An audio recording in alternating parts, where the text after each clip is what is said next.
All right, so ladies and gentlemen, my name is Jake Thompson. I'm a representative of Bridge Publisher.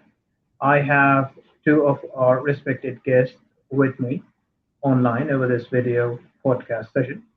On my right, in terms of the camera perspective, I have Mr. Michel Shehadeh. He is the author of the book Freedom on Trial. I'm talking about his current perspective of him being here as completely being an author. So for me, Mr. Shahade, right now I'm just introducing him as an author. I know he's more than an author. He has a great history and a background, a reputable background and a history of academics, and obviously he has been a movie Arab Film Festival director in the past.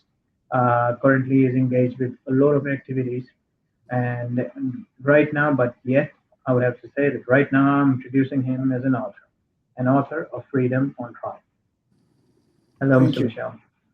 Hello, thank you, All Jake. right, Jake, all for having me. right. And on my left, I have Mr. Anthony Courtney. Mr. Anthony Courtney has been streamlined as an author. Mr. Anthony Courtney is also has some great history and a great educational background to share with us. So we have been honored for his presence as well in this video podcast session. And today it's going to be a good, healthy debate, which we are expecting to have between Mr. Anthony and with Mr. Michelle as well. So before I begin, the session officially, I would ask Mr. Anthony to begin first and explain about his book and his journey to write the book and about the experience so far he has had. Please, sir. Okay, so basically everything came from me having frustration. Okay, I look at the state of how the world is right now, and I kept thinking, oh my God, this is crazy. I mean, even watching things on TikTok and other social media platforms, you would hear debates. Now, I like to hear perspective. So, and that's how I look at it, is perspective. You know, some are going to come with some facts, and some are going to come with skewed ideas or their supposed facts or their believed facts. The problem is that I ran into is whether it was on the left or whether it was on the right. People would say, if I'm on the left, I'd say I want people on the right to come into my conference and let's have a healthy debate. But it wasn't really a healthy debate. It was really about getting the gotchas, or calling people names. I'm like, what did you serve in that? So now you got people, now they're getting on there and they're hostile. Okay. And I've seen it on both sides. Whether I lean left or lean right is 100% irrelevant. The fact of the matter is I think respect should be given all the time. So with that being said, I have business background, and then I also have a clinical mental health background. And one of the things that I learned in school was that things are looked at from three perspectives: bio, psycho, and social.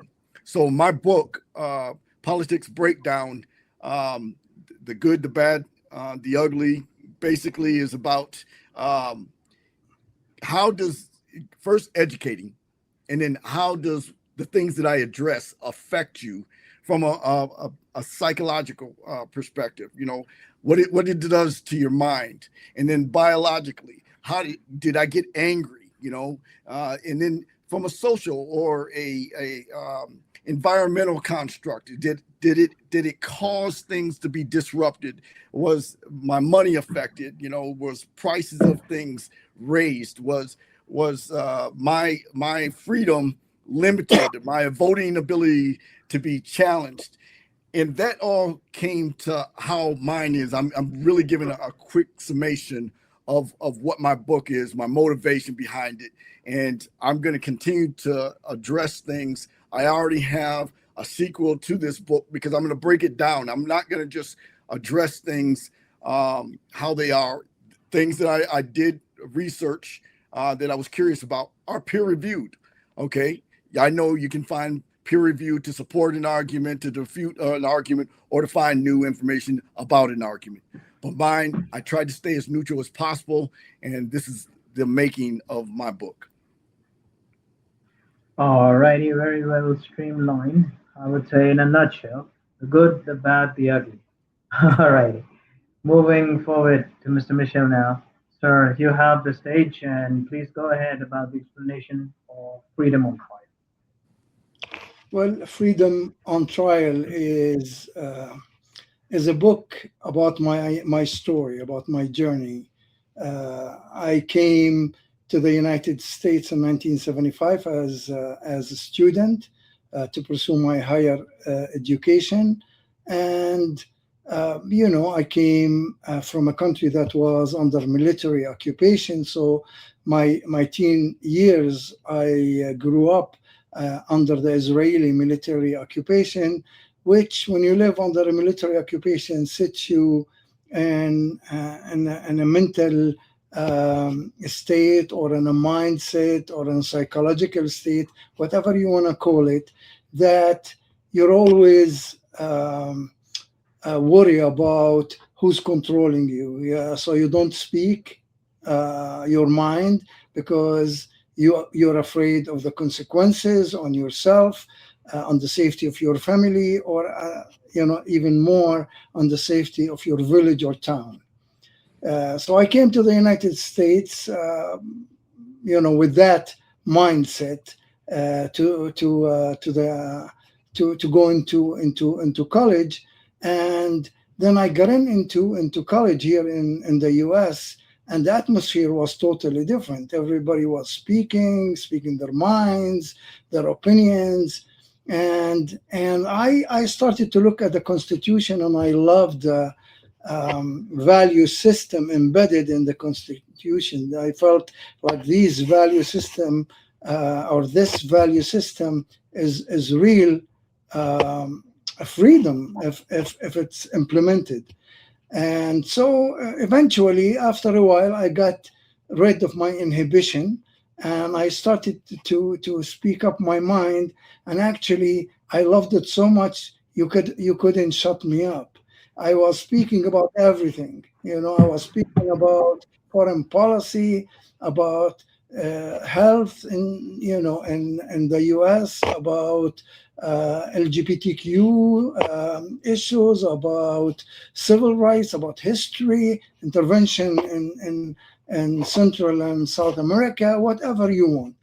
But what I found out, and what made what was dearest to myself and to my heart, was the Palestinian issue. I am a Palestinian. And then I found out that America doesn't know who Palestinians are and what a Palestinian is. All they knew is some caricatures of negative stereotyping of Palestinians in the movies, in the news, all of that. And so, I started to speak about the Palestinian issue because I wanted my student mates, classmates, the campus community to know about me, not about what they have implanted by others in their minds. I wanted to hear it from the person who they speak about. Hear it from me, not get it from somebody else.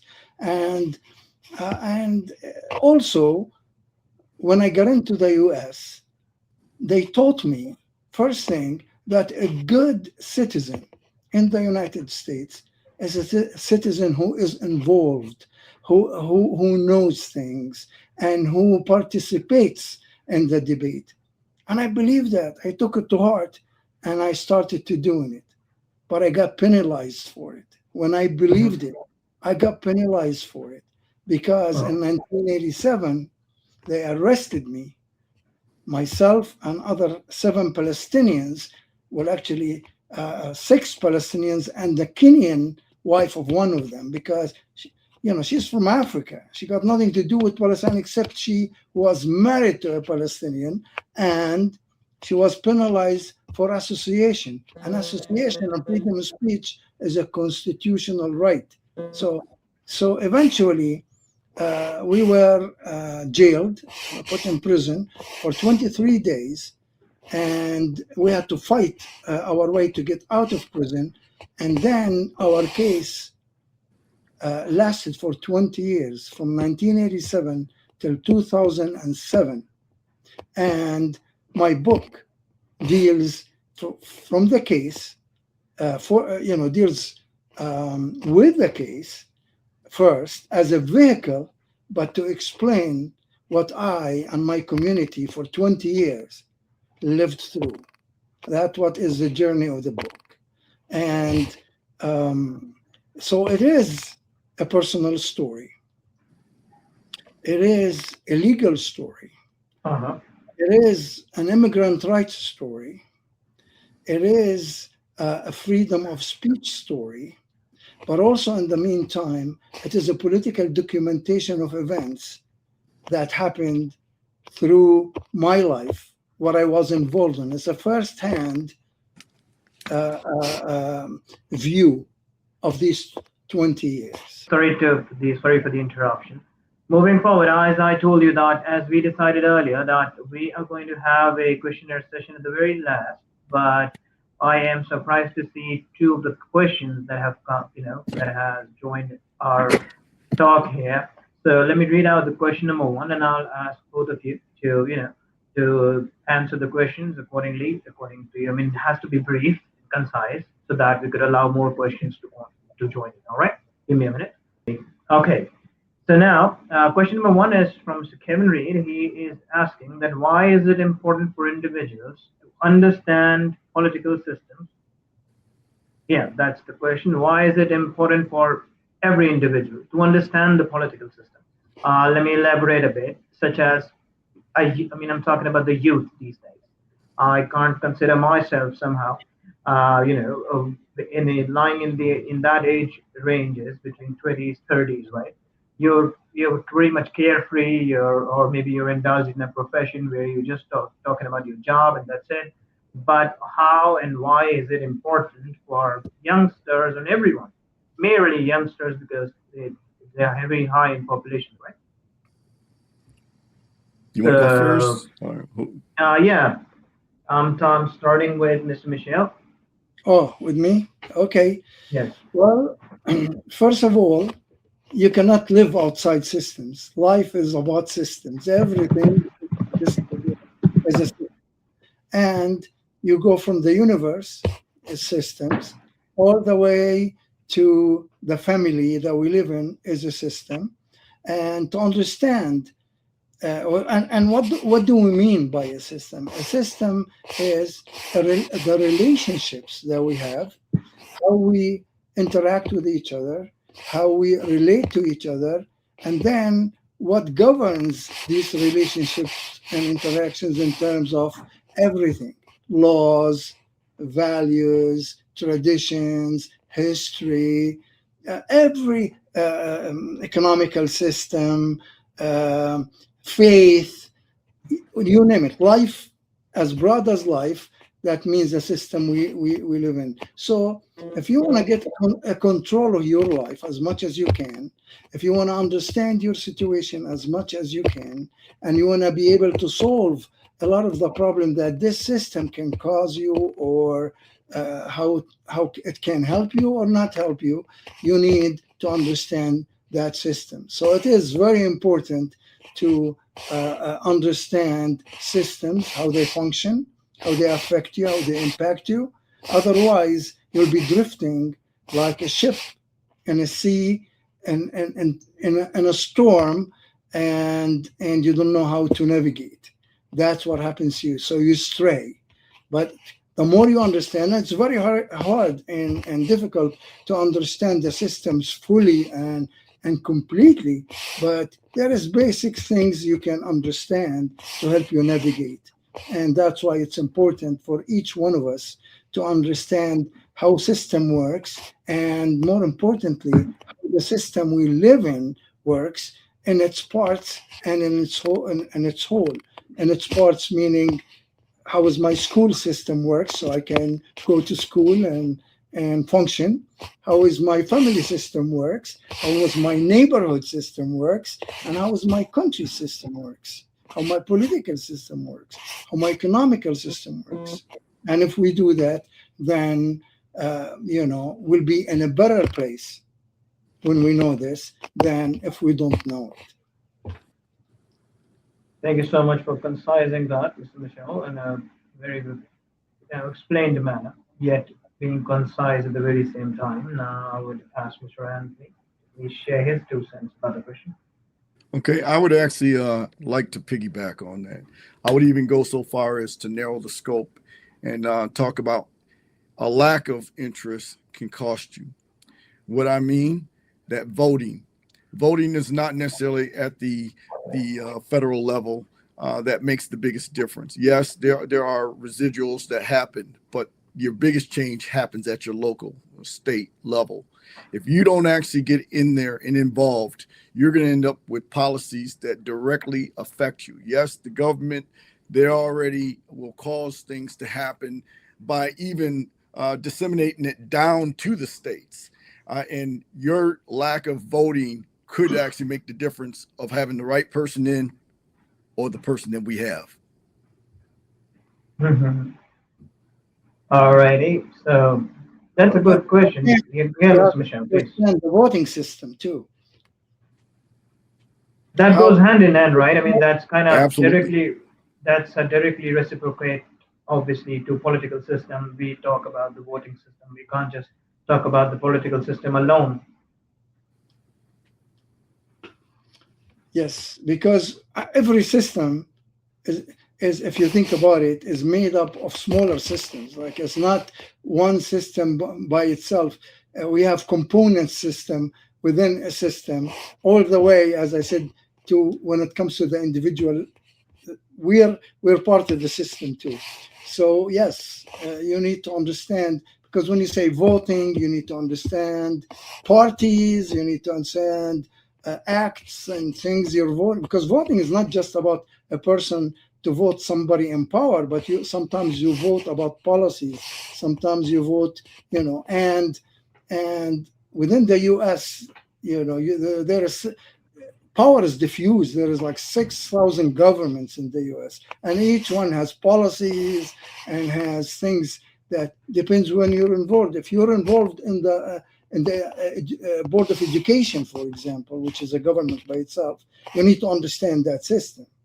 And then within that system, you need to understand the system of the city, and then the county, and then the state, and so on and so forth. So yes, you need to understand the system you're most involved in, that you're closest to, that affects you the most, and then from that, put it in the context of the broader system. So you don't really need to understand the 6,000 governments. You need to understand the Board of Education, and then an idea about your city, your county, your state, and your country. You don't need really to be an expert on that.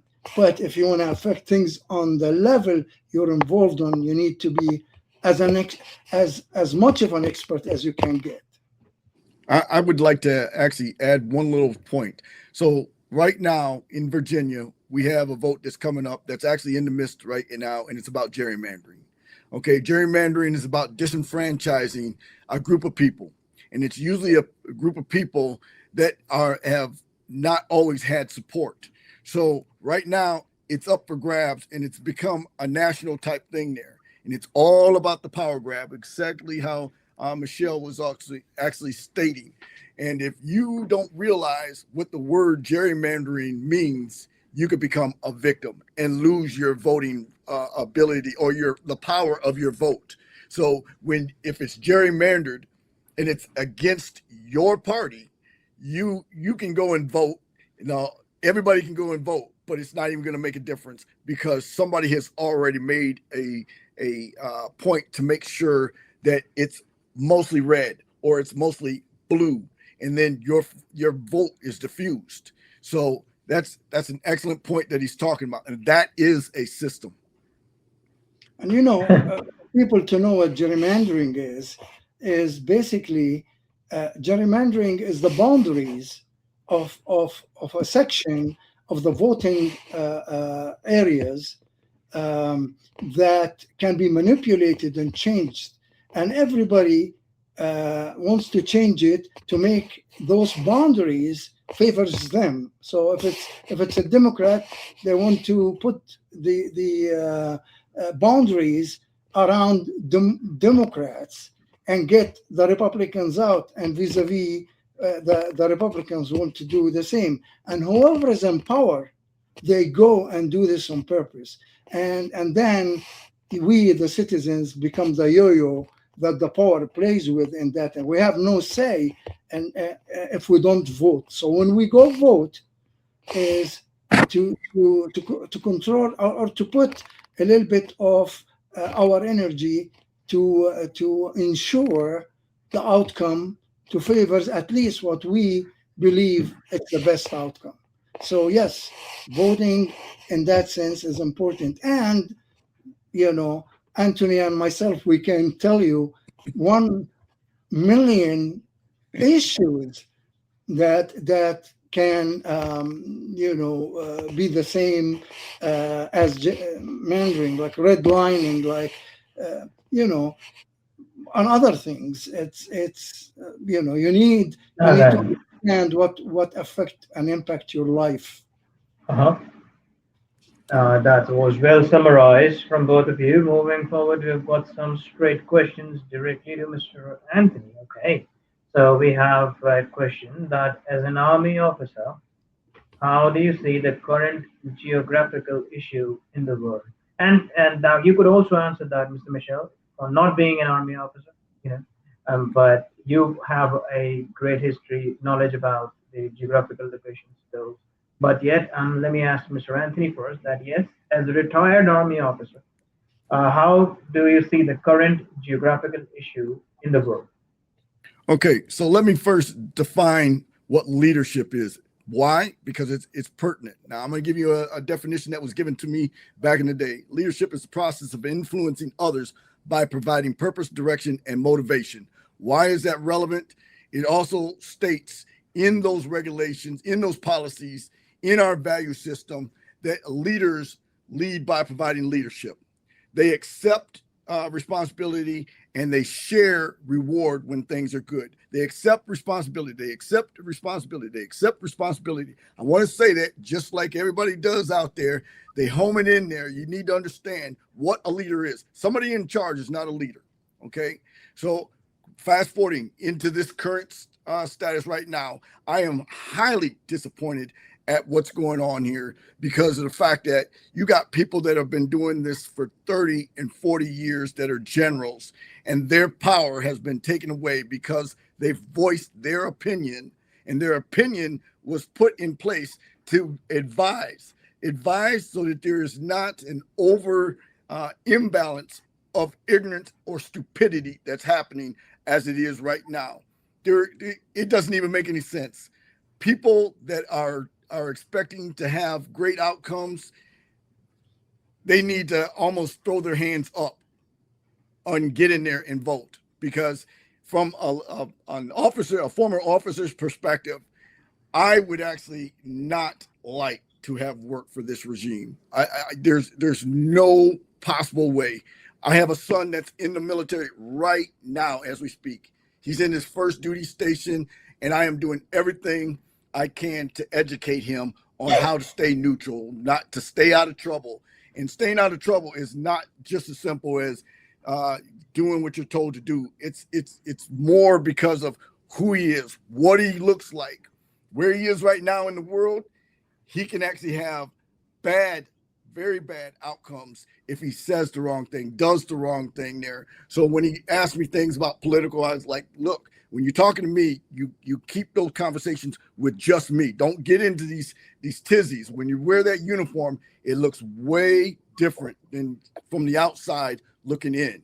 Anybody can talk about, military this and military that, but the fact of the matter is they are sworn to uphold laws according to what the Uniform Code of Military Justice actually states. And a failure can have you under court martial.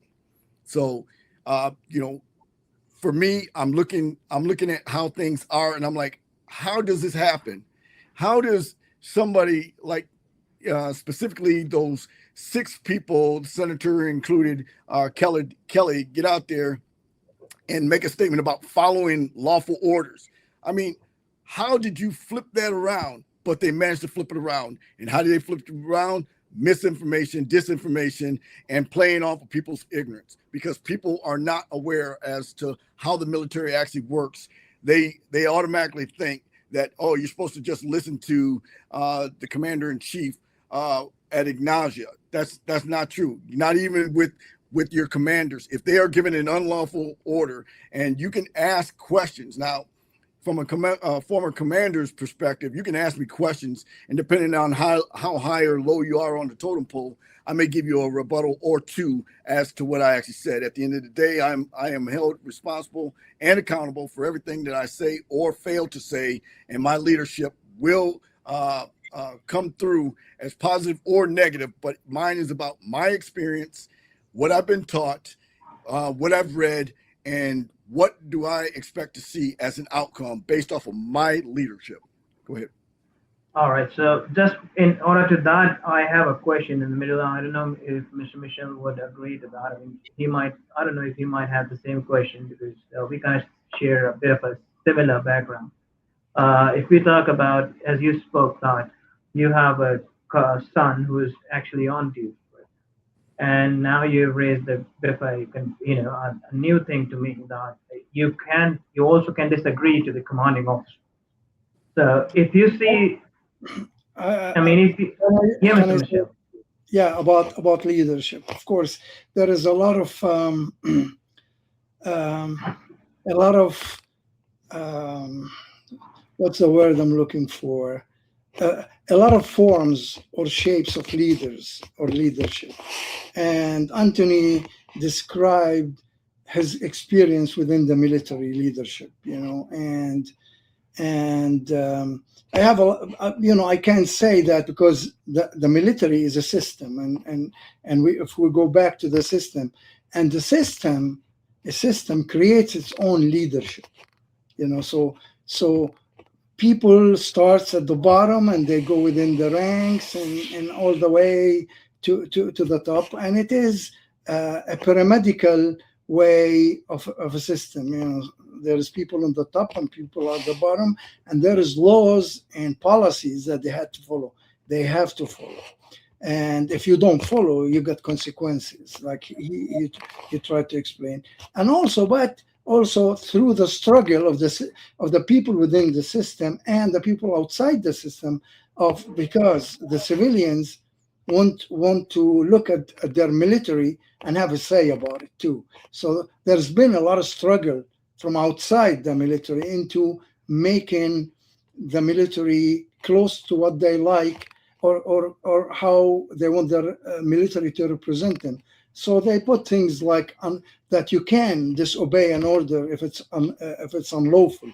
You have a conscientious objection to war where you think it's a war, and of course the power outside, the political power, has been always fighting. The power wants to put its own no objection to what we say completely, and the people who want to say no, there is rules and there is values that we need to have when a soldier can say no. That's one form that is very controlled and made kind of leadership. I come from a background different than that.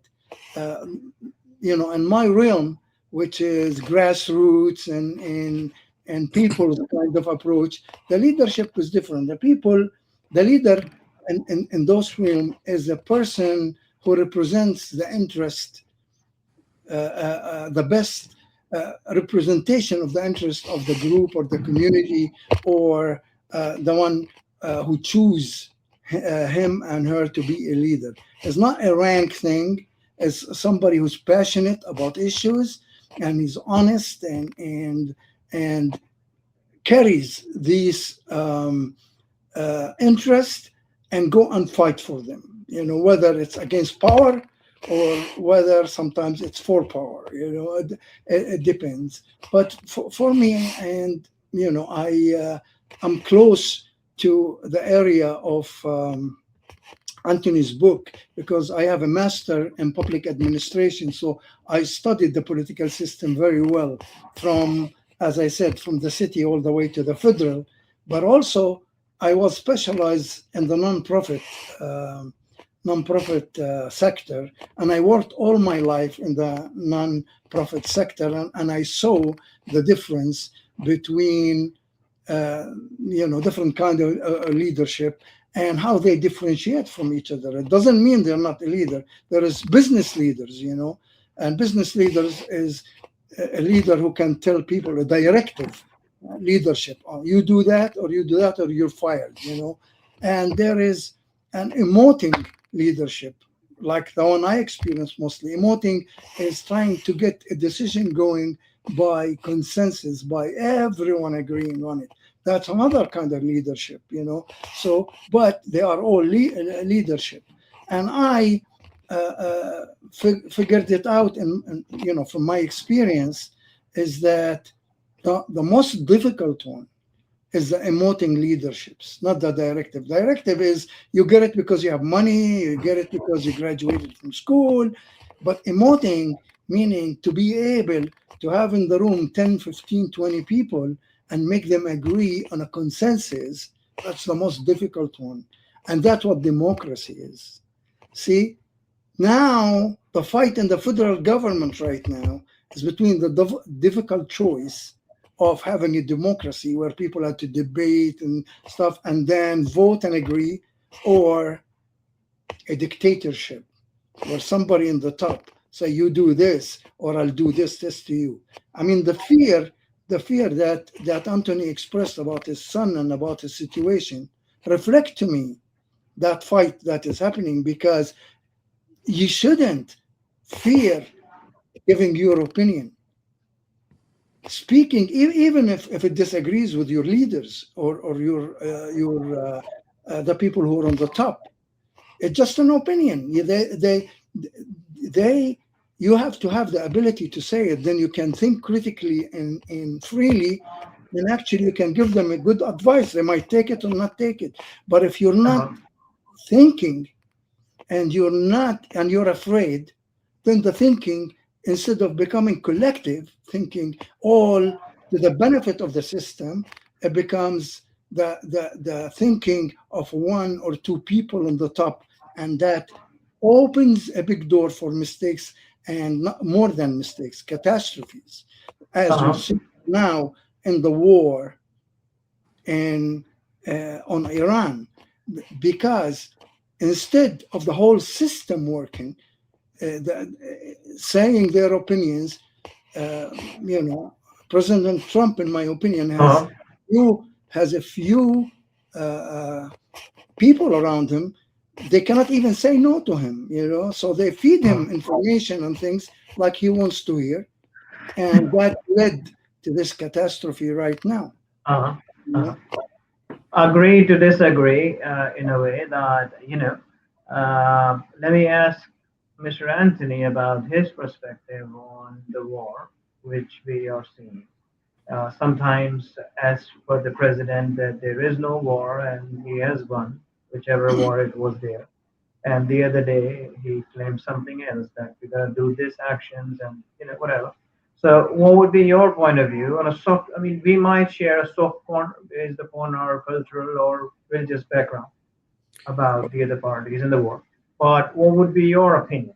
As Okay. you were born in here, you're not an immigrant, so you were born in here, you've been raised in here with the values of being a complete American. So what would you have to say in the current war situation, in, if I'm to be precise, Iran versus the United States? Okay. First of all, it was, they say, they use the word, depending on who you're talking about, as conflict. By all definitions, it is a war. They're trying to play semantics so that they can confuse the public. But the fact of the matter is, it's an outright conflict. And the real reason why it actually happens, I believe, is about resources. It's not about whether somebody was really a threat to us. Do I believe that they had the best motives or that they did the best things to their countrymen according to what I understand? No. But Did we need to go to this extent? Absolutely not. I think it was a deflection, and it was a deflection. Every time he gets into binds, there's a new deflection that happens. This, I believe, happened because of the Epstein. So it has zero to do with whether or not there was a real threat.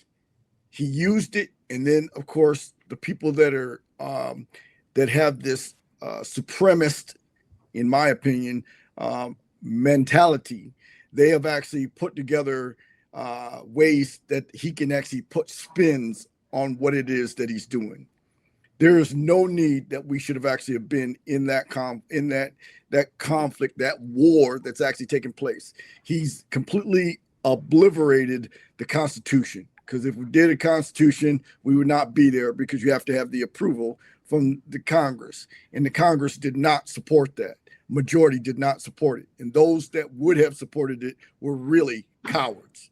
That's the way I see it. They were cowards because they did not do exactly what Michel said. Now, I stated how I gave orders and I allowed people rebuttals. Let me give you a little bit more of a clarification on this.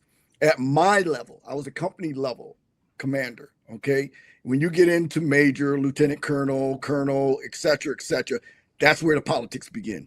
Okay, and at my level, we did do peer-to-peer talking. I was a captain. Okay, U.S. Army captain, 03.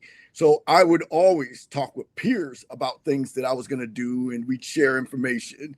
And this is how we came to some conclusions. So maybe it was not from the bottom up. We say, okay, anybody have an idea of what you want to do with this conflict? We're supposed to take this point, and this point needs to happen in the next 48 hours. Okay, we did not do a peer or a top-down type of an interaction. Information came from peers at top levels, and then they pushed it down. Okay, so like for my level, it would actually be one little sliver of that piece of pie, but there's actually a full 360 perspective that's actually passed down from the higher ups, and we just covered that one little sliver. The higher up it is, the more decentralized it is. And when you get down to my level, it is about making things happen. I still have subordinate leadership, subordinate leaders that I have that work for me. And then I had subordinate, all enlisted or subordinate to the officers. Officers are the ones that put the policies in. The enlisted are the ones that actually make the policies happen. So we are the Michels. We just put in ourselves in the military. Now we came adopted to the way we think, because if things don't go the way that we actually put them out, people die. Now I'm now talking about fratricides. I'm talking about our own people dying, or worse, we lose the battle and the war becomes compromised. So there is a method to the madness where it is a top down in this society of the United States military. It's not a bad thing there. There's always going to be bad apples every which way there is. There's going to be people that want to stop you from getting promoted, and they can't influence with the political hands that they have been given and stop you from being promoted. Just like those generals that were taken off of a list, they strongly earned the right to be on. Minorities and women, they're one and the same, were pulled from a list of generals. That is ridiculous that somebody would have that much power, that somebody serving in the military this long, defending their country, defending them the right to be so rude, ignorant, and just, it doesn't make any sense to me. So from a former officer's perspective, that's not leadership. I don't care what you say. That's people in charge. I'm never going to say leadership, because I have a certain definition of leadership. And it is always about accepting responsibility. But you got people up there, and they will actually, first time something goes wrong, it was this person's fault. The buck stops if you are the commander in chief. There is nobody else. If you're a commander, you are the head person in charge. And if something goes wrong, it's your fault. Something goes right, it's because you worked as a team and things worked out the way they need to happen. Same question to Mr. Michel. A war of resources or a war of religion? Yeah, I look at what's going on with this war from a different perspective. And that doesn't mean I disagree with what Anthony said, but his perspective come from an internal way of looking at the army, and that's his viewpoint, and that, in my opinion, fits within a larger uh, way of looking at this war. And I put it in many ways. This war has historical reasons, has economical reasons, has geopolitical reasons, and has, when I go down to touch what Anthony was saying, the leadership, of course, or the people in power. Let me say the people in power in the United States. And since after the Second World War, when the Allies won the war, and basically the United States inherited the Western leadership, and in the same time, they took power from England, and they become the empire. Basically, the U.S. is right now the empire, and since then it's been the empire, and it waged many wars in the name of the empire, for the benefit and interests of the empire.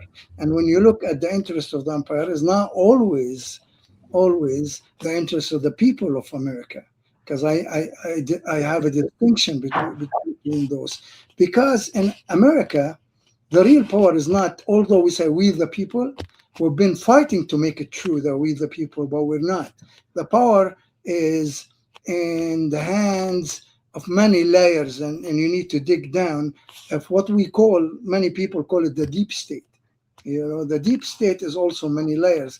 It starts with, at the top, which is the administration, but the administration is only, in my opinion, representing those interests. And then you go to the bureaucracy, to the institutions like the security institutions, the army, the Justice Department, and then the bureaucratic system.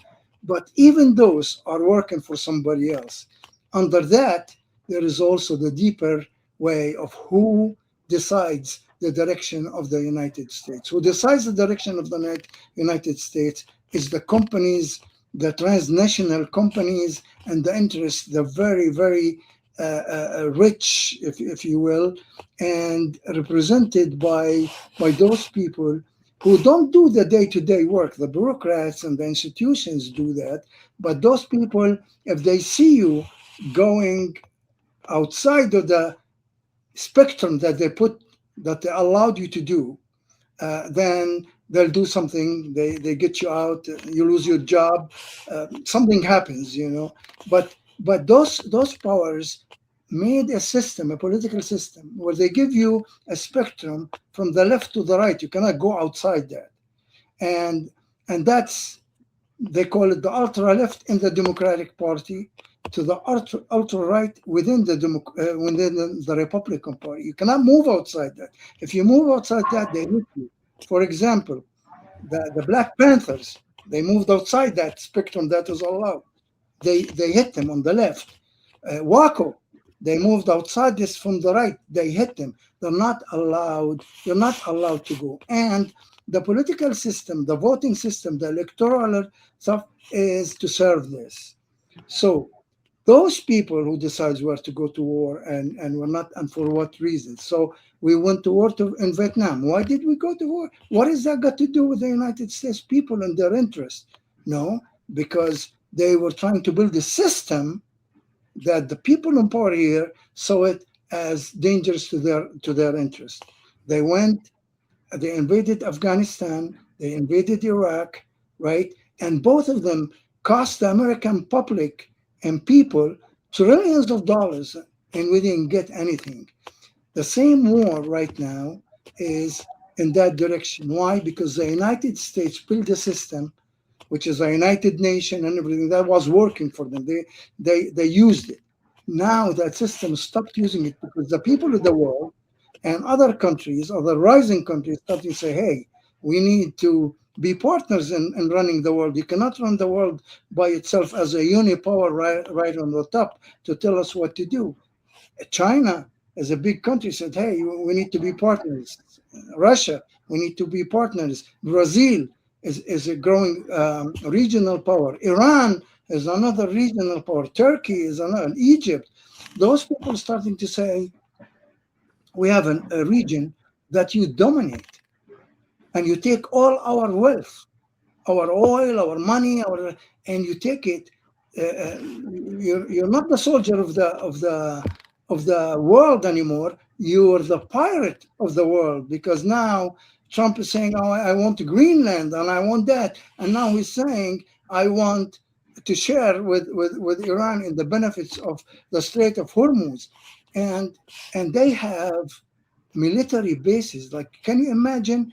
The U.S. has 800 military bases in the world. You know how much money is that? And within our region, the Arab world, they have, in each country, they have a military base. That is not, it proved, although it was sold to the region, to the countries of the region, that these military bases will protect you.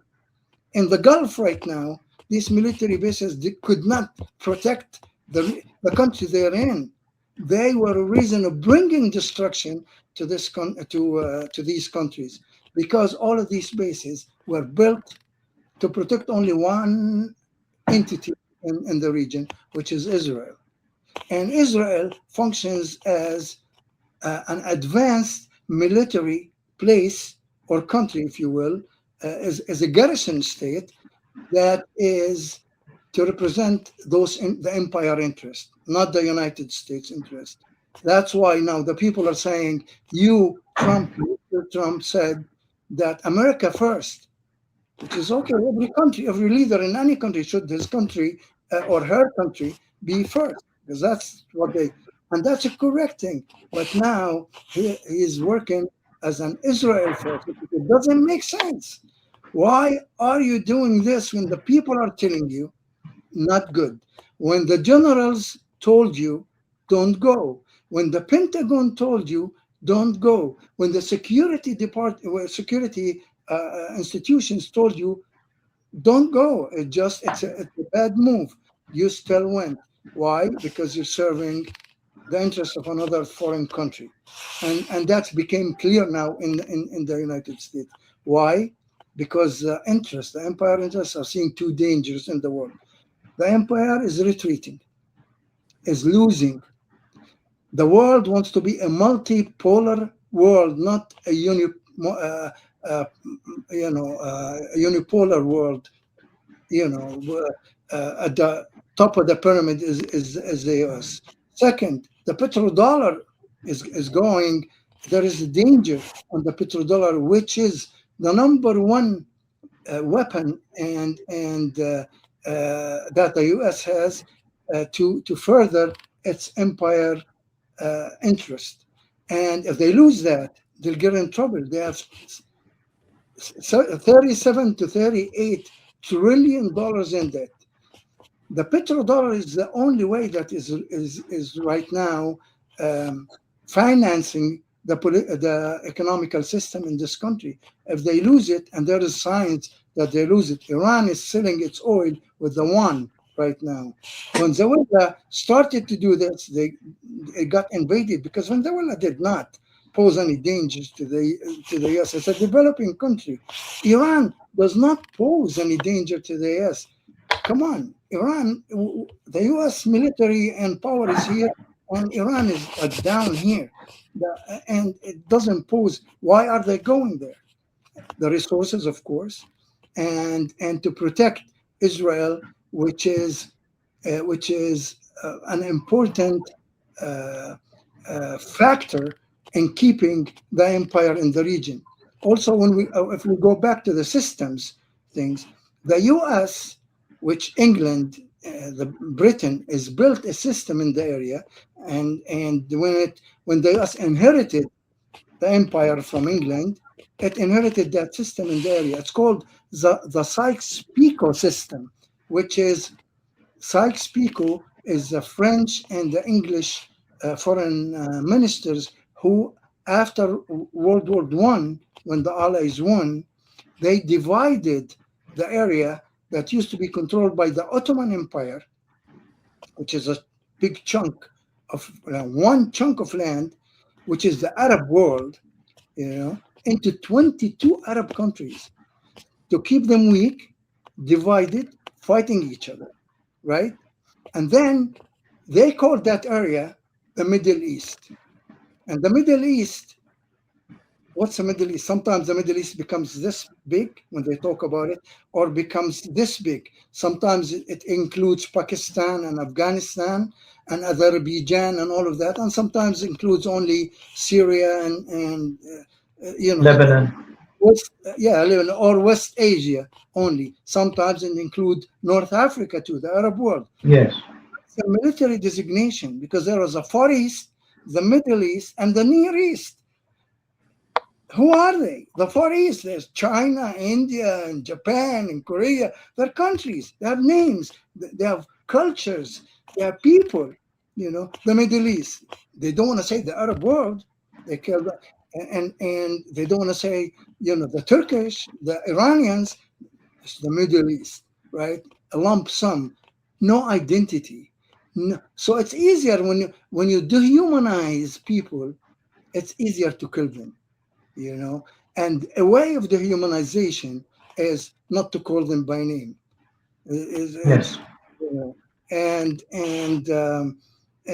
the war right now, this war, is a representation of the military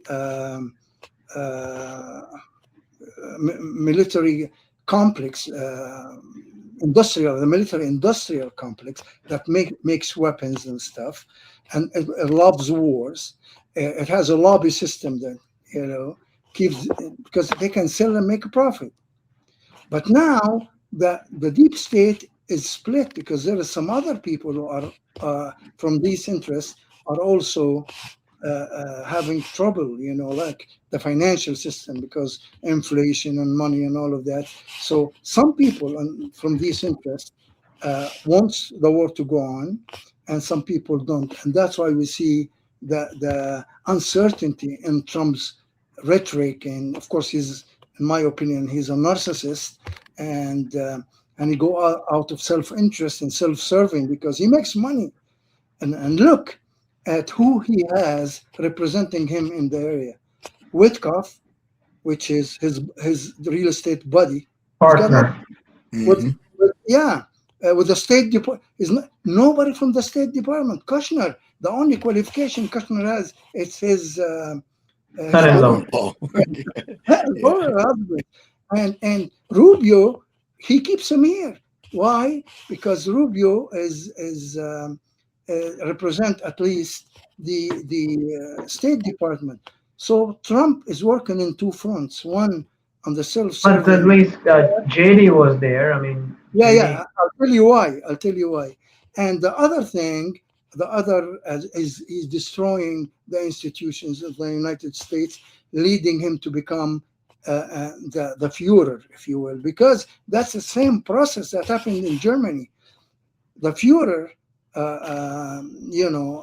got elected by a parliament in Europe, and then he became the Führer, and he wants to do the same thing in here. But Iran 2 times went into negotiations with the United States. The first time, in the middle of it, the United States attacked. Second time, they were having negotiations, and in the middle of the negotiations, when everybody thought everybody was saying it's going well, we're gonna have an agreement, and then another war. This time, Iran told the U.S., we don't want Witkoff, we don't want Kushner, because those people are Israel first people. That's why Vance was sent, because Iran did not want to meet with those people, and the ideas was that Vance wasn't enthusiastic about at the beginning. He's one of the administration's people who had some doubts about this war. That's another reason to make the Iranians, okay, here is a reasonable guy that comes in, not knowing none of those people would do anything that the president would not agree to, because he took it among himself to wage war according to his own thinking.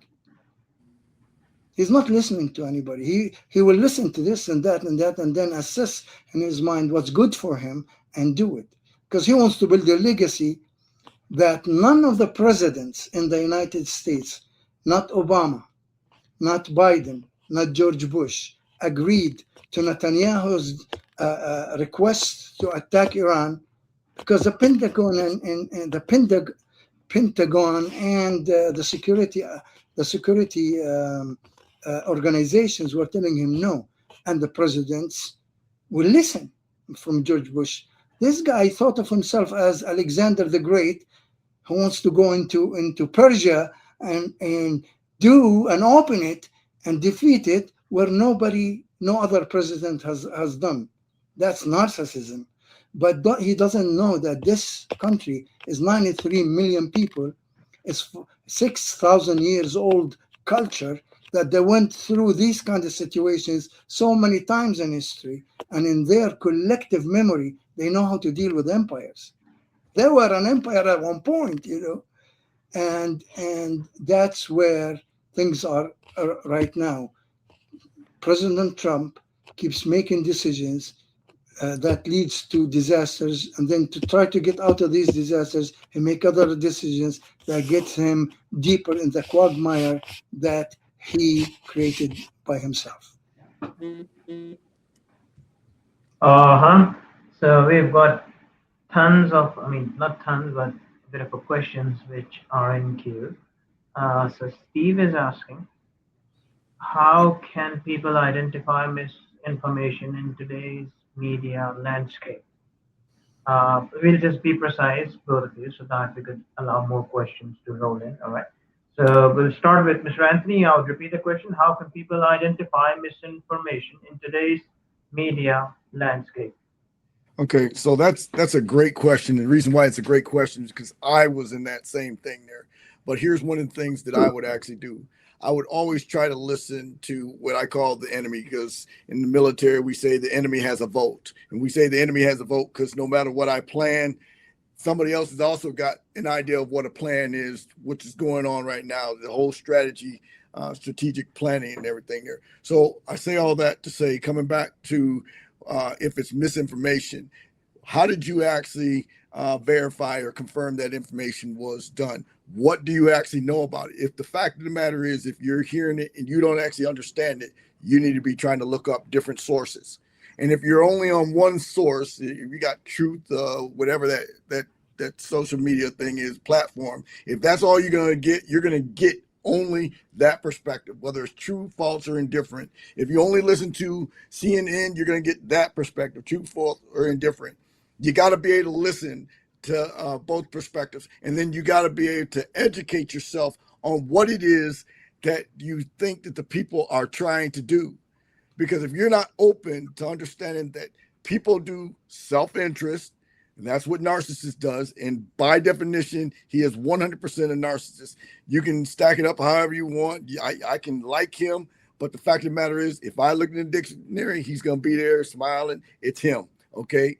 That is already going to tell you. If you already understand that a person is a narcissist, you're going to understand that they're going to have bad motives, okay? The reason why they came up with that ploy of saying an alternate fact, there's no such thing as an alternate fact. Things are either true or they're not true. Perspective is the problem why we have a lot of things that are going on here right now. He waged war on your people that are reporting the news people. Why? Because they were going to put things out there, and he would not actually be able to come through with his plan. But he figured out a couple things. Just like in marketing, he is doing the alternate in marketing. If I say it enough times, they hear it enough times, it will be true. The truth is what they believe, and those beliefs are not necessarily the facts. And he'll tell out a little bit of truth and a whole bunch of lies, and then you will actually think that it's true, because that doesn't make any sense. If it's another administration, they control the gas. If it's this administration, they don't control the gas prices, or I control the gas prices and I will bring it down on my own whim. But there are second and third tier effects that are going on. This is what I was talking about with the biopsychosocial perspective, and how people need to understand that when there's a decision made, there are people that are affected. And that's what I would actually say on that. Uh-huh. So moving forward to the other question, so I would allow both of you please to answer that. That would be specifically to Mr. Michel. The question would go here. I'm combining two of the questions. Ashley is asking that how do you view Iran's growth today, given its political alongside ongoing economic and political challenges? I mean, yeah, let me repeat it. How do you view Iran's growth today, given its potential alongside ongoing economic and political challenges? And I'm adding one of the more again one of the other questions in it as what's the future that you predict about this ongoing war? Now both of you could answer, and I'll again request for both of you to be precise and a bit brief. Please, Mr. Michel. Okay, I just want to say something about what Anthony said about you. You make a lie and you keep repeating the lie, and then people would believe the lie. And you know who said that? It's Gabler who said that. That's the media guy in Hitler's media guy in Nazi Germany who said, yeah, if you tell a lie and you keep repeating that lie, people will believe it. The problem is when you yourself who made the lie, you believe it yourself, then it becomes, and that's what's happening now.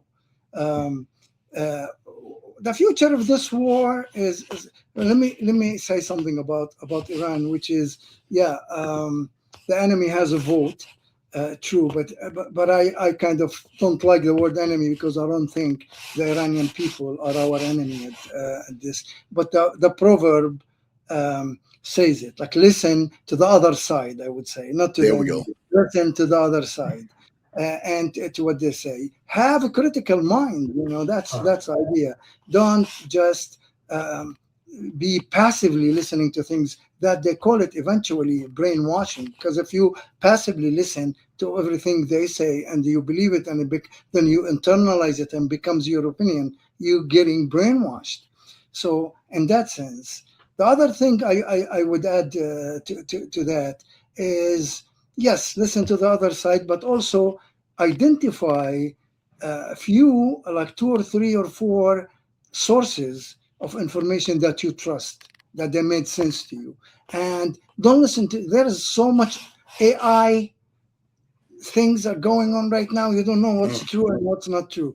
So you need, for example, I wouldn't listen to the CNN because I know the CNN has always been to to the side of the power, always, or Fox News or whatever. The corporate media, forget it.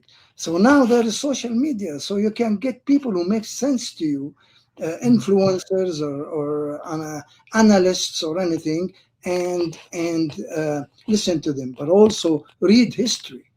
Okay, Oh, if you read about, is this the first time the United States had a problem with Iran? You'll find out no. Go back in history, just 50, 60 years ago, you'll find out that the CIA at one point toppled the first democratic elected government in Iran, Mossadegh, in the 50s. And they took him out and they brought the Shah, who became a Shah, which is Shah meaning an emperor, like more than a king, and they put him in power. So the people who say we defend democracy in the world and we are the protector of the free world, they take a democratic government out and put a king in its place or an emperor in its place in Iran. So the Iranian people rebelled in 1979, and then that's what we have right now is the revolution against the king who was installed by the US and who repressed his own people so badly with the SAFAK. The SAFAK is quote unquote the CIA of Iran. If you go back, so if you read history, saying, instead of saying or believing, why do they hate us? No, they don't hate you.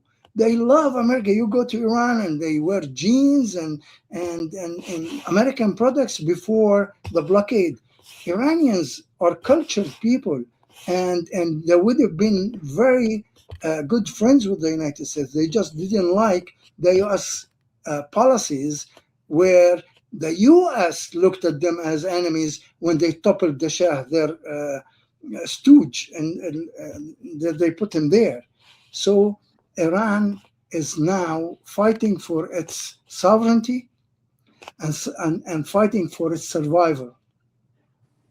And they're not, that's why I'm saying, would they be able to stand the strongest military in the world? Yes, because it's not about interest. No, it's about survival, about the integrity of their country, about protecting their own people, and about being free, sovereignty.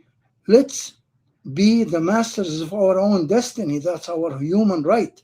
That's what Iran is at this stage, and Uh-huh. because of that, they will win. And let me just qualify or put a conditional on the word win. That doesn't mean they're going to defeat the United States militarily. Winning here is not. This is not equal situation. The United States militarily is way, and technology is way Oh, yeah. more and bigger and above what Iran has. What Iran has is, I call it the complete balance of forces. What is the complete balance of forces? Because if you just take the military, and compare, Iran it loses yesterday, not tomorrow. But if you take the whole balance of power between the two countries, you'll find that Iran has much, much more power in that balance of forces than the US. It has its own territory, its own mountains, it has its own belief. They have a belief.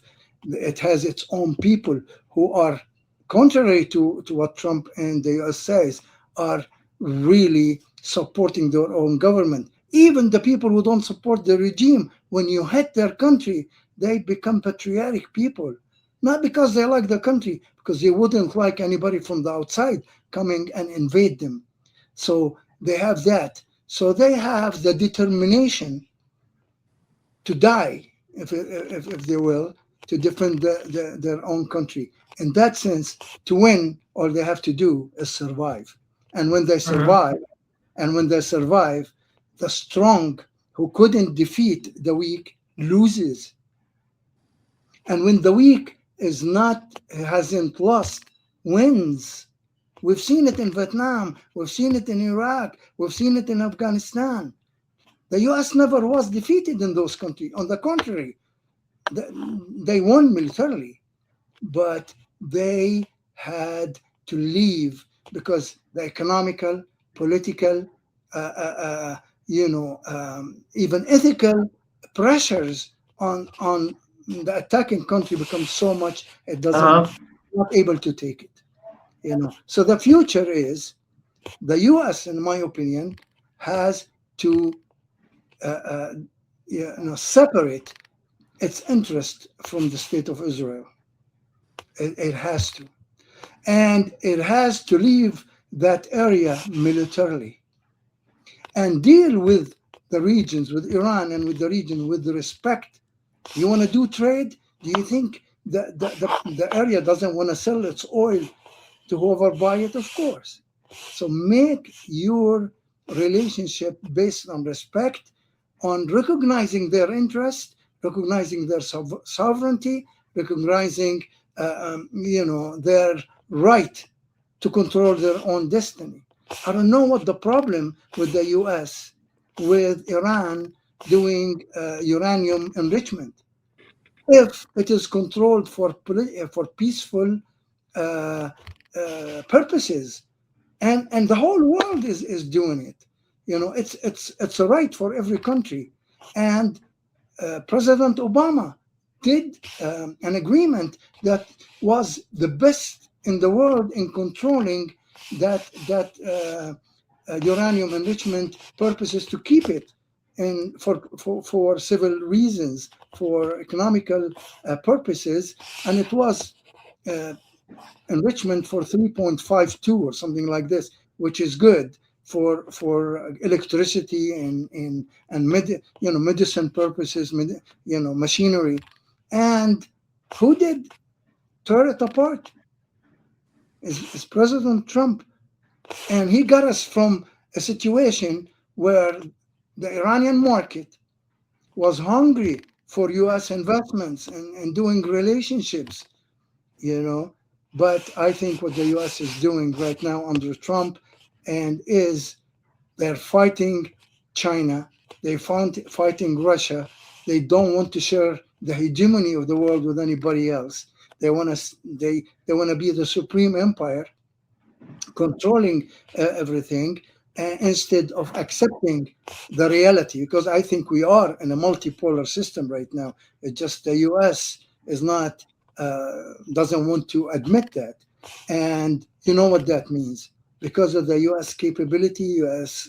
Power, we're gonna this world. If the U.S. doesn't have leadership, we get back to the leadership that are wise and see the reality and accept to deal with it, the world is going to suffer even more. Because in history, every time an empire goes back, you know, it the world goes into chaos. And always the world never had one empire. It's always been two empires: the Roman Empire, the Persian Empire, the Soviet Union, and the U.S. When the Soviet Union was here and the U.S., we had two empires, if you will. The world was more balanced. Yeah. But when that balance is broken by one power, why by one power who thinks of themselves as superior to everybody else, the shining town on the hill, or the shining city on the hill, which is biblical, Jerusalem kind of Yep. thing. When they do this and think themselves as the chosen people, God's chosen people, it's not just the Jews who think that. Christian Zionists think of themselves as this. And when then they start to think about the world in end of the world kind of terms, uh, then the world is in danger. We need John Kennedy again. We need some wise. I mean, look where we used to be with our leadership, political leadership, with those heavyweights, and look now where we are. So yeah, if we don't do that in the United States, the world is gonna suffer more. But when I say the world is gonna suffer more, meaning the people of the United States suffer more. That's why our solidarity with the Palestinian people in Gaza, our fight against the war, is not that we are working on a foreign issue. No, we're working on our own issue. It's our own interest right here, right in America. Not we're defending somebody, somewhere we don't know even on the map.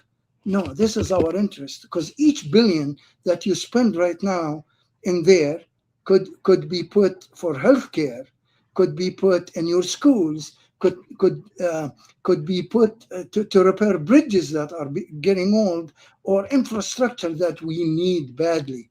The homeless that are in every big city in the United States is getting out of whack. The drug addiction is not that I go and do another war in Venezuela, accusing them of being the drug sellers when it's about oil. Yeah, It is. it's basically here. You stop people from taking drugs by making their lives better. People go to drug to escape their reality, their hardship, right? Uh-huh. If somebody is a drug addict, you consider it a disease and you give them medical attention, not that you make them homeless or criminal Incarceration. or incarceration. We need to fight racism, because believe me, it's the same set of the people who do racism in the United States. It's the same mind who does the war and racism outside. It's the Uh-huh. same people who does. See, anybody who does wars and think that you can keep the war outside and not reverberate back at home, wrong. So our fight with the people there, our fight here in the United States as Americans, it's connected with Uh-huh. with the people over there, Uh-huh. and that's a very important thing to comprehend, you know. Uh-huh. Uh-huh. So yeah, I mean that's something what we're experiencing right now. Am I audible, by the way? I can hear you. We can hear Yeah. you. So yeah, that's the policy. I believe it's kind of working in a way that in order to eradicate drugs from the world, we gotta kill all the drug addicts. So, but now moving back to Mr. Anthony, I've got a question here. That is Trump the new Hitler? Yes or no? And you see, with the grounds on up to shit. I mean, to hold your answer. No, he's not the new Hitler. He's All his right. own uh, uh, person that has now trying to metastasize and mimic the actions of the Fuhrer, Hitler. So is he Mhm. the new Hitler? No. Hitler wasn't the new Hitler when he came out there, or the new Mussolini or whoever. The fact of the matter is, he's his own person, and somebody's feeding him money to get to that power. And I think somebody actually has stuff on him, and I think it's from outside the walls of the United States, not just the powers that have money. I think it's from outside the United States why he's actually feeling enthralled to get into these agreements and praise people that would not normally have been seen as friendly. They would actually have been seen as enemy. Earlier I used that little colloquial about the enemy has a vote. It is about perspective. I do want to clarify. It is about perspective. People having different perspectives. And if you understand that what he's doing, he's actually alienating the people that are supposed to be our brother and sister only to get these little onesies and twosies that mean nothing to the common folk. Like Michelle was saying, you know, we got homeless out there, and it is getting ungodly out of control. And he wasn't kidding when he talked about you need to have medical attention. You consider it a disease, not a crime. You don't automatically, unless they're doing some kind of arms type thing there, to be caught with the drugs and everything there. That's when they need help. You can actually help them if before they gets to a violent stage. People have the diseases are getting way out of control because we have not put in uh, uh, things that can actually help out people with the drugs. So they're sharing needles and they're doing all kind of unhealthy things. What if you actually had, and they do in some places, have places where a person could come and get those drugs, but they do it under the care of a medical person, so you can actually get them to weed off of that. You address hunger with the most direct way that you can. Stop sending out billions to people that have no interest for you.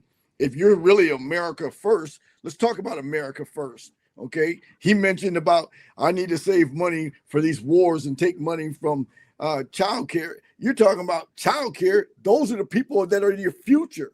Okay. You may not have that long left on the face of this earth. And even those that are in office may not have that long. But those kids, your grandchildren, those are the ones that have to grow up into this world that you created, which much more chaos. There's always been chaos, but this is out of control chaos.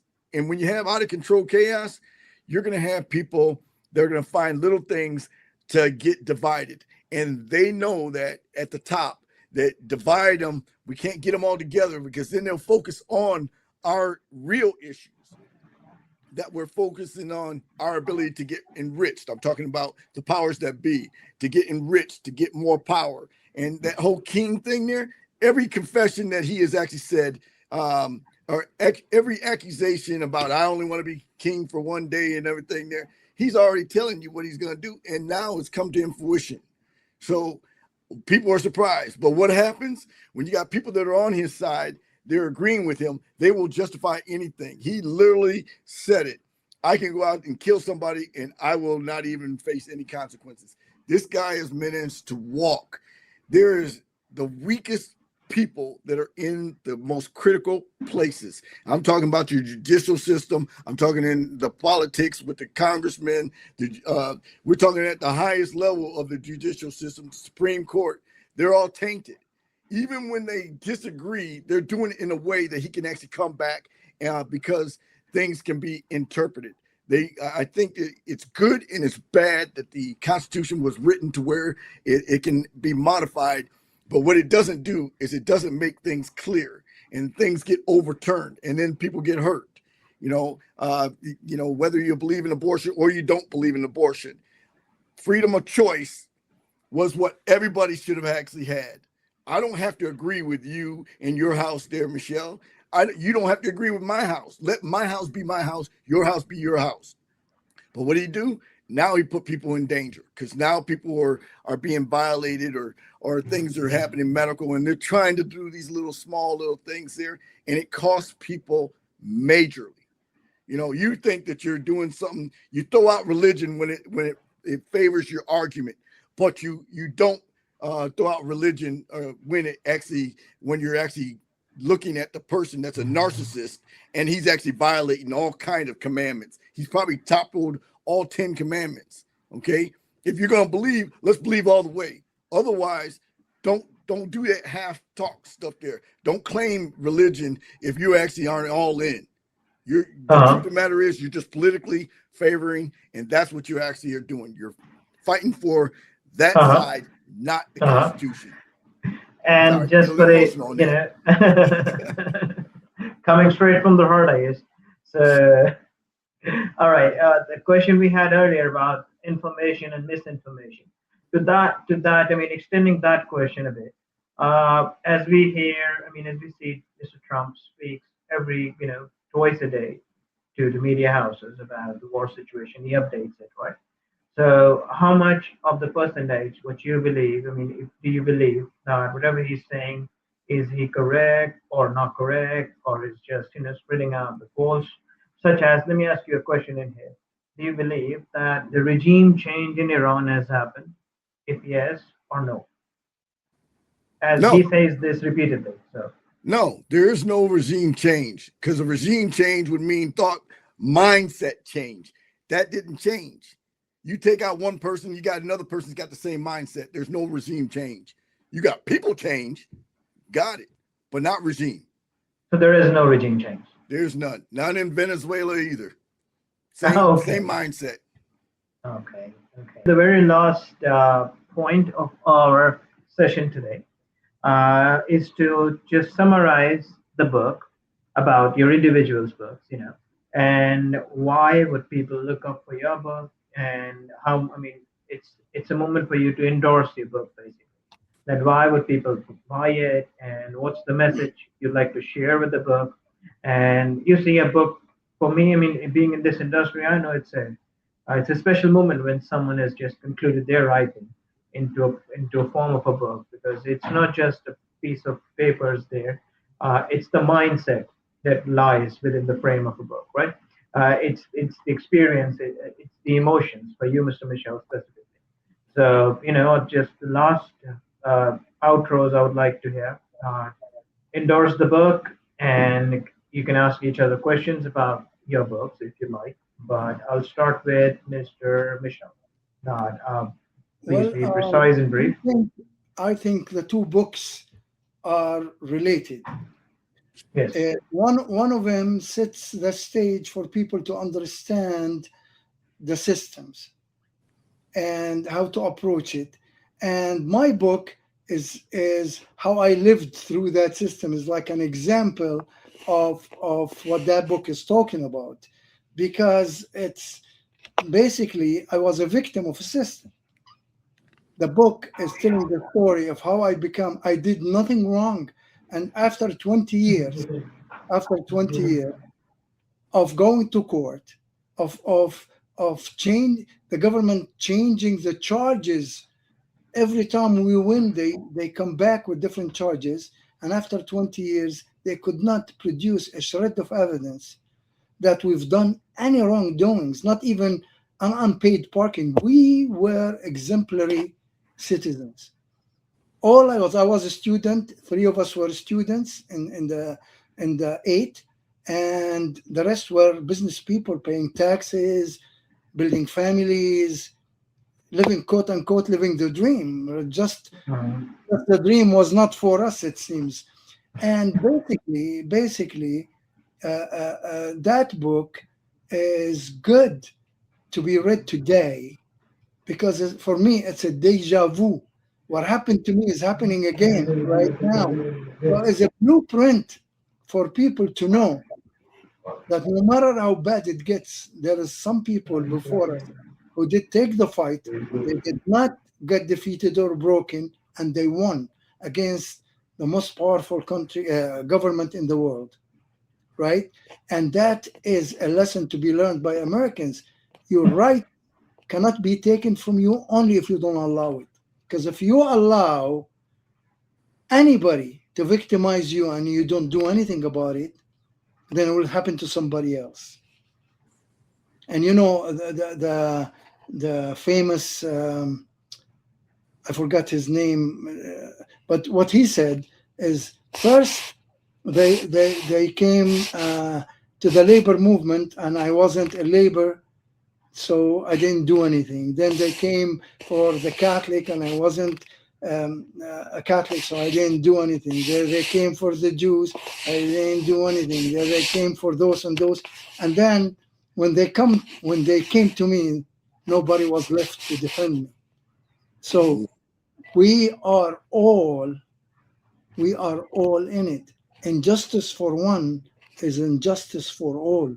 And my book says that because at the end of the fight with the government and the ADL were on one side, and all of America was on our side. Left, right, everybody was on our side. That's what we won. The people saw through it, stood together, and made the victory happen. That book tells that story. It's not just us. It's those whole people who fought the fight, walked the walk against injustice, and they won. That's why it's important for people. It's a blueprint. It's an outline that we can do it today also. The quotation you used was said by Mr. Martin Niemöller. Yes. Right? Yes. Niemöller. Yes. I just, in my age, I forget names. And although I remember some, but some names that I don't use regularly. Right. But I remember Gobler. All right, over to you, Mr. Anthony. And yeah, lastly, before I move to Mr. Anthony, Mr. Michel, when is your book coming out? Hopefully, it's all up to you, Jake. For all me, right. Everything that needs to be done is done. It's finished. Okay. So hopefully within a week or two, something like that. Yeah. The trailer will be out as well. I'm just waiting for the paper copy to look at it and kind of do the last check, and then it'll come out. I'm so excited. That's what we do for all of our authors. That's one thing that we offer, and you must be knowing that we send paper copies so that they could actually. You've been great, Jake. I really appreciate working with you, and I think through this I made a lifelong friend. And hopefully now, since I met, through you, I met Anthony.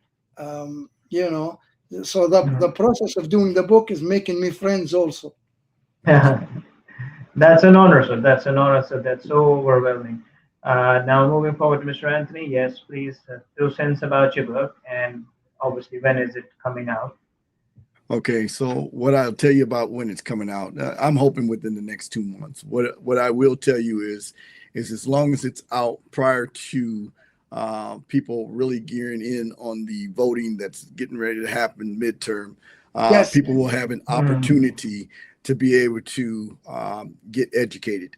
I know I'm going out there in a already very saturated area. But what makes my book unique is the biopsychosocial perspective that it is. It's not just facts about things there. It's talking about effects that can happen or do happen as a result of your actions or lack thereof.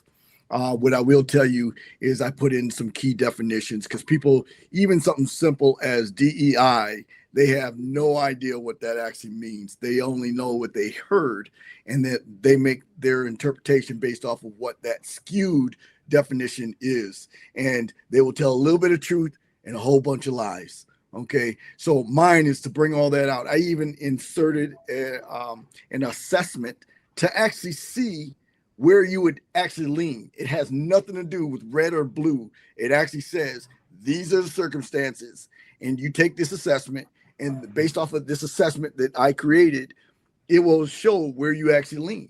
And what you may have been doing all along, you don't actually support. Now, the fact of the matter is, I give you, what is that? You can bring a horse to water you can't make him drink. Well, I'm bringing you to that water. I'm bringing you to that pond. Here's that source that if you want to see, if you want to have an opportunity to drink that water because you are thirsty, this is a means that's going to do it. This is going to be an opportunity for you to try to put out the nonsense and start understanding what politics is all about. And like I said, this is only one level of where it is, because I've talked about the different things, aspects of politics, and then I'm going to break down how those systems actually work. So it does complement Michel's thing there. And I would even say this, my own, I've had my own experience with my own child being in that judicial system where there was 3 chances where he was in confinement, held in confinement, okay? And 2 judges said that he needed to stay there. Now, myself and my wife actually were speaking out for him. And we said the exact same thing 3 different times. The 3rd person let him out. What changed? A judge is a judge is a judge is a judge. What changed? 2 Republicans, 1 Democrat. Yeah. Systems. System it is. And in my case, I got both judges, Democrats and Republicans, vouching for us. So we won every case. We went to the Supreme Court, by the way. Oh, wow. The case reached the Supreme Court, and it was labeled as the most important civil rights case in the 80s. And it's now taught in law schools. Nice. And it is the longest deportation case in the history of the United States. 20 years they're trying to deport us because they didn't find anything wrong against us. So they used the immigration as politicized it as a weapon to deport us. And with that, they also failed. I feel like I'm talking to a celebrity. I'm definitely gonna get your book. So you got at least one sale.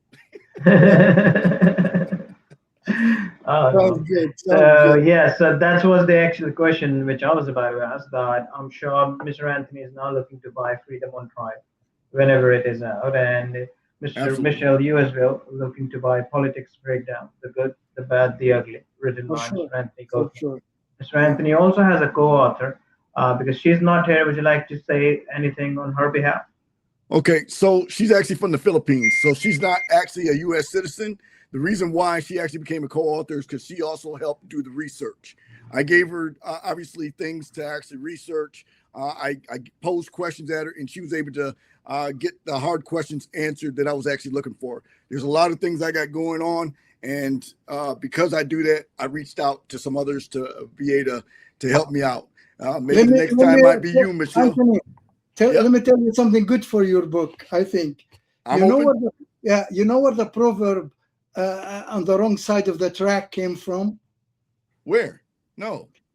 Because they use tracks and they use highways to divide communities.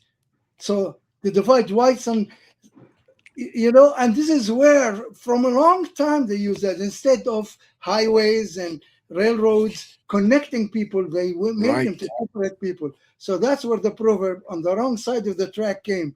Like the wrong side Ah, of the track, meaning from the black side, yes. I like that. I think for you, if you're talking about red linings and stuff like that, I am.